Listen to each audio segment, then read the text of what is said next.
Ladies and gentleman, ರಾಜ್ಯದಲ್ಲಿ ಕಾಂಗ್ರೆಸ್ ಸರ್ಕಾರ ಅಷ್ಟೊಂದು ಆಕ್ಟಿವ್ ಆಗಿಲ್ವಾ?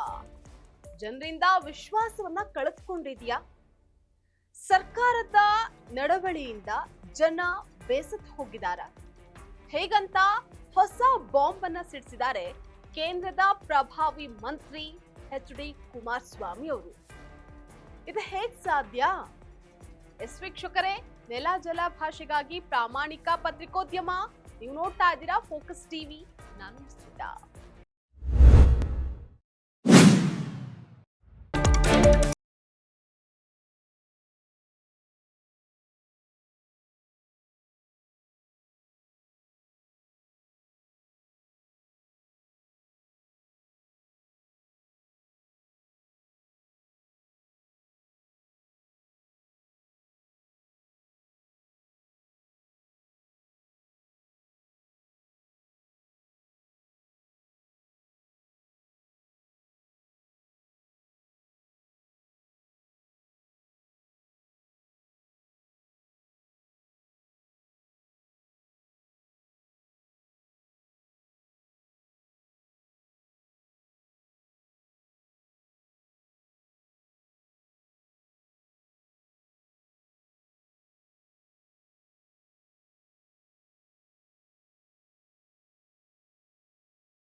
ದಬ್ಬಾಳಿಕೆ ನಡೆಸಿ ಅವ್ರ ಮನೆ ಮುಂದೆ ಹೋಗಿ ಚೇರ್ ಹಾಕೊಂಡು ಕೂತ್ಕೊಳ್ತಕ್ಕಂಥದ್ದೇನಿದೆ, ಪೊಲೀಸ್ ಇಲಾಖೆ ಏನು ಸತ್ತೋಗಿದೆಯಾ? ಈ ರಾಜ್ಯದಲ್ಲಿ ಈ ಸರ್ಕಾರ ಸತ್ತೋಗಿದೆಯಾ? ಇನ್ನು ಇದೇ ಸಂದರ್ಭದಲ್ಲಿ ಮಾತನಾಡಿರುವಂತಹ ಅವರು, ರಾಜ್ಯದಲ್ಲಿ ಇನ್ನು ಮುಂದೆಯೂ ಕೂಡ ಕಾಂಗ್ರೆಸ್ ಸರ್ಕಾರ ಅಧಿಕಾರಕ್ಕೆ ಬರೋದಿಲ್ಲ, ಇದೇ ಕಾಂಗ್ರೆಸ್ ಸರ್ಕಾರದ ಕೊನೆಯ ಆಡಳಿತ ಅಂತ ಹೇಳಿ ಬರ್ದಿಟ್ಕೊಳ್ಳಿ. ಸಿಎಂ ಡಿಸಿಎಂ ಇಬ್ರು ಕೂಡ ಪ್ರಾಯಶ್ಚಿತ್ತವನ್ನ ಅನುಭವಿಸ್ತೀರಿ. 2028ಕ್ಕೂ ನಾವೇ ಅಂತ ಹೇಳ್ತೀರಿ. ಯಾವುದೇ ಕಾರಣಕ್ಕೂ ಮುಂದೆಂದೂ ಕೂಡ ನಿಮ್ಮ ಸರ್ಕಾರ ರಾಜ್ಯದಲ್ಲಿ ಅಧಿಕಾರಕ್ಕೆ ಬರೋದಿಲ್ಲ, ಇದೇ ಕೊನೆಯದಾಗತ್ತೆ ಅಂತ ಹೇಳಿ ಸಿದ್ದರಾಮಯ್ಯ ಸರ್ಕಾರಕ್ಕೆ ಕುಮಾರಸ್ವಾಮಿ ಅವರು ಚಾಟಿ ಏಟನ್ನ ಬಿಸಿದ್ದಾರೆ. ಸರ್ಕಾರ ಬದುಕಿದೆಯೋ ಸತ್ತಿದೆಯೋ ಸಿದ್ದರಾಮಯ್ಯನವರೇ, ಅದು ಎಂಥದೋ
ಸ್ವಾಮಿ ಅವರು ಎಚ್ಚರಿಸಿದ್ರು.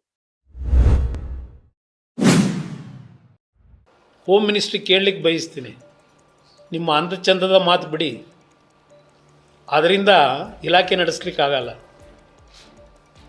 ನಿಮ್ಮ ಹೇಳಿಕೆಗಳನ್ನು ಗಮನಿಸಿದ್ದೀನಿ ನಾನು. ಇಲ್ಲಿ 10-12 ಜನ ಇದ್ದಾಗ ಪೊಲೀಸ್ ಇಲಾಖೆ ಸತ್ತೋಗಿತ್ತ ಅಲ್ಲಿಂದ ಅವ್ರನ್ನ ಖಾಲಿ ಮಾಡಿಸ್ಲಿಕ್ಕೆ?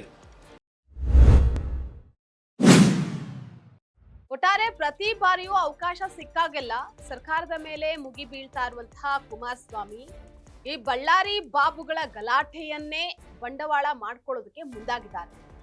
ರಾಜ್ಯದಲ್ಲಿ ಕಾಂಗ್ರೆಸ್ ಸರ್ಕಾರ ಇದೇ ಕಡೆ, ಇನ್ನು ಮುಂದೆಂದೂ ಕೂಡ ಕಾಂಗ್ರೆಸ್ ಸರ್ಕಾರ ಅಧಿಕಾರಕ್ಕೆ ಬರೋದೇ ಇಲ್ಲ ಅಂತ ಹೇಳಿದ್ದಾರೆ. ಆದ್ರೆ ಇದು ನಿಜ ಆಗತ್ತಾ ಅನ್ನುವಂತಹದ್ದೇ ಸದ್ಯದ ಪ್ರಶ್ನೆ.